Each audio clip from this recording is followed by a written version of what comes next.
Now, from CBS 4 News, this is Facing South Florida with Jim DeFede. Good morning, I'm Jim DeFede, and welcome to Facing South Florida. More than a week has passed since the Valentine's Day shooting at Marjory Stoneman Douglas High School. In that time, we have seen an historic nationally televised town hall from Broward.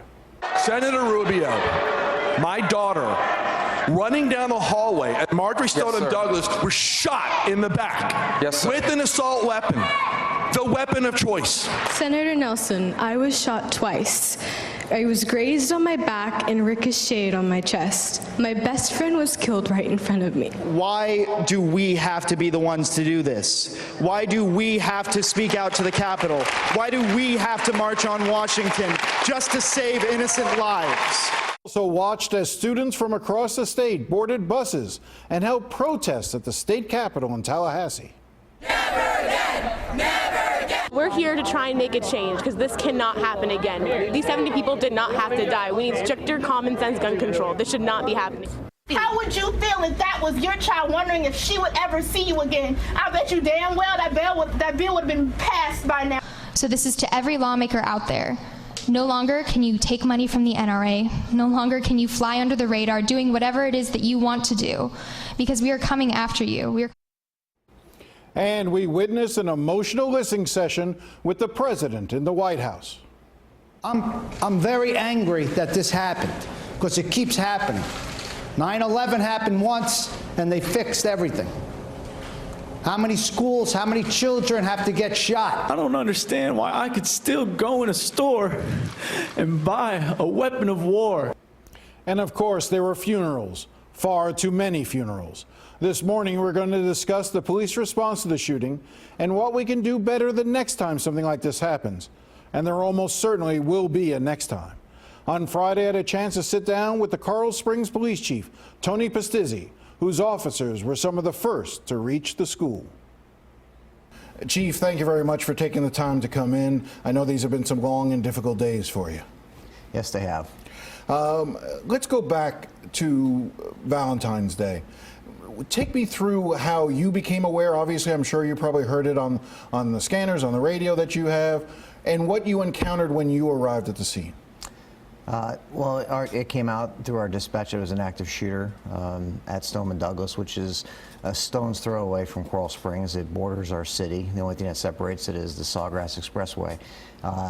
And half the school's population approximately are Coral Springs residents. So as I responded, I happened to be at City Hall when the call went out, but I responded. Most of our officers responded from the police department, which is a little over 3 miles south of the location. So when I got there, there was a sea of police officers, pulling up and on their way, towards the buildings and trying to figure out where the shooter was. And you knew, you could tell by just the scanner traffic and what you were hearing on your radio that this wasn't just a false alarm. This was a real shooter.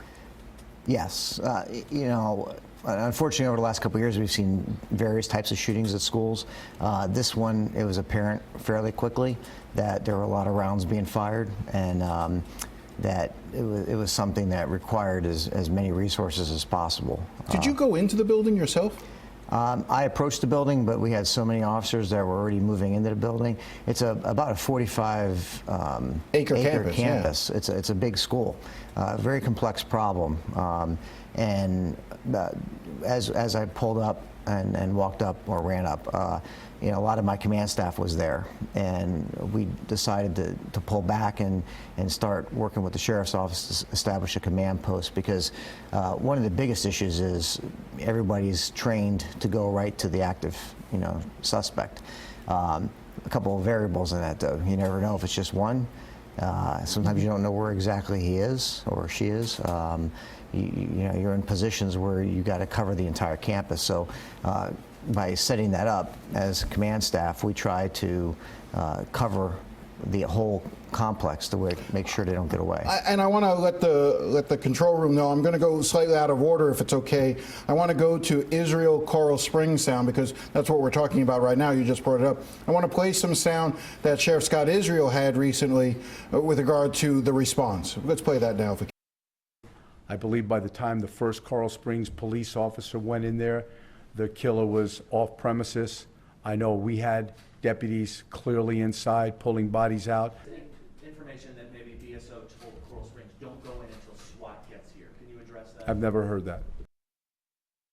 I just want to be clear for the record. Do you agree with that by the time the first Coral Springs officers went in the building, the shooter had already left? I don't have the timeline because it is the sheriff's office investigation is their jurisdiction. I don't know that I can say either way.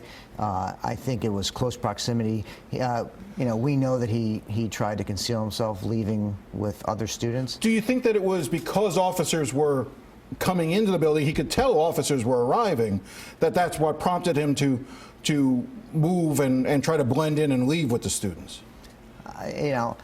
I don't know if I could actually say that. I mean, I didn't interview him. I know the BSO interview did. But the only thing I would say is that by the amount of officers that were responding to that school, the sirens alone, I mean, a lot of people comment if they hear 2 or 3 sirens go by, but, 100 sirens. How many Coral Springs police officers responded?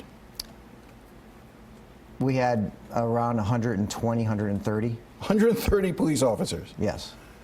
Well, is that pretty much your? I mean, how much? What percentage of that is your department? It's less than half, but because it's one shift, and you have other shifts. Well, that part of the day, obviously, when the call comes out, all hands go. Just like with the sheriff's office, just like with Pembroke Pines, whoever shows up, all the officers in this county, like you saw with the airport shooting. All officers are trained and departments know to go and help as much as you can. So we're the closest proximity city to Parkland. Parkland's a smaller city. It's patrolled by the sheriff's office, but we have a lot of resources in the northwest part of the county. And I just want to ask you about the last part of the sheriff's statement. He was asked a question. Let me read it. There's information that maybe BSO told Coral Springs, don't go in until SWAT gets here. Can you address that? And Sheriff Israel said, I've never heard that. I just want to be clear because there's been a lot about this. When your officers arrived, they immediately went into the building. Is that correct? Correct.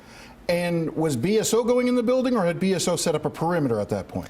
All I can tell you that, to my best of my knowledge, I haven't heard that either about being told to wait for SWAT.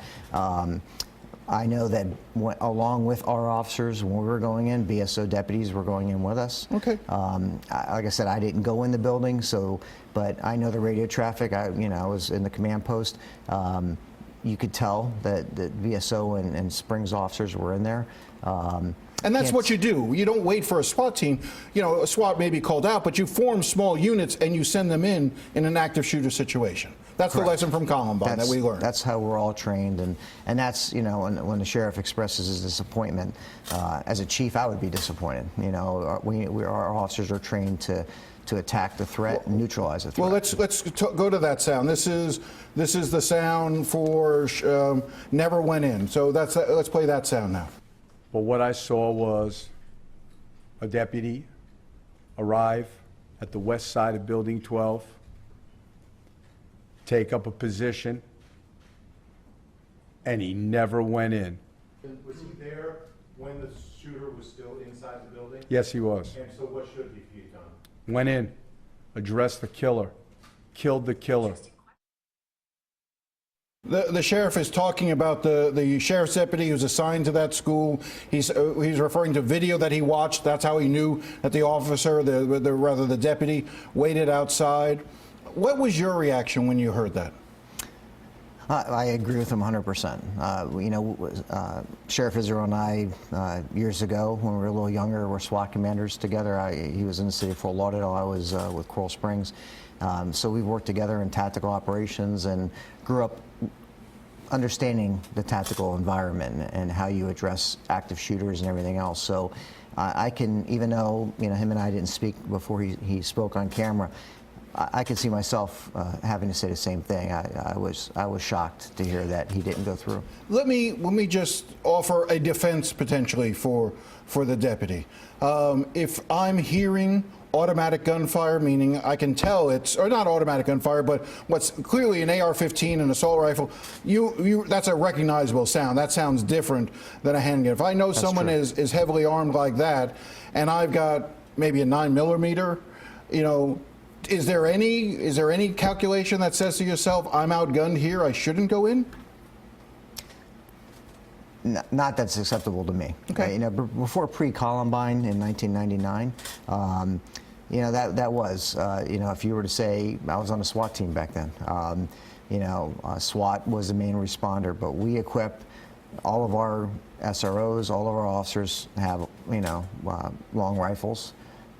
They have all the equipment to address a threat. Our SROs understand that their expectation is that they're first on campus, they need to get to the threat. Yes, there's a possibility you're not going to survive the encounter. I could tell you one of our off-duty sergeants who was at the school, used to be an SRO, and he foiled a possible school shooting last year, happened to just be at this school. And when he ran up, he didn't have a gun, a vest, or anything else. Was trying to get intel, help the kid that was unfortunately was shot in the leg, pulled him to safety, and then as our officers got there, they threw him a vest and a handgun, and he went right in. I mean, it's, you know, we're all trained, even me at the end of my career. When I got there, my intention was to get inside that building, even though I don't have a long You have to rifle. put yourself, that's the job. That's the job. That's why you're getting the job. And you know, we've had some conversations staff-wise. None of us get in this job for recognition. It's just, that's not what it's about. What it's about in my 30-year career is saving lives. And that day, between the EMS personnel, the firemen, the paramedics, the officers, the teachers, the dispatchers, you know, the BSO deputies, I mean, you know, everybody that showed up. I got to tell you, the most proud moment, it was the worst day of probably my career. I've seen some crazy stuff over 30 years, but the total package was a very hard day for anybody that was there, including the students that survived and everything else. But when you look at that day, I'm most proud of the fact that everybody in this community came together. I mean, in the law enforcement, you know, all first responders, nobody hesitated. Everybody went to that building, gave first aid, and because of that, I think out of the 23 people that were pulled in out of that building, you know, 20 survived, and I think that's a direct correlation to the hard work of the paramedics and the officers. Chief, I want to talk about what lessons we learned from this moving forward. We'll do that when we come back. We'll be right back. More with Coral Springs Police Chief. Thank you.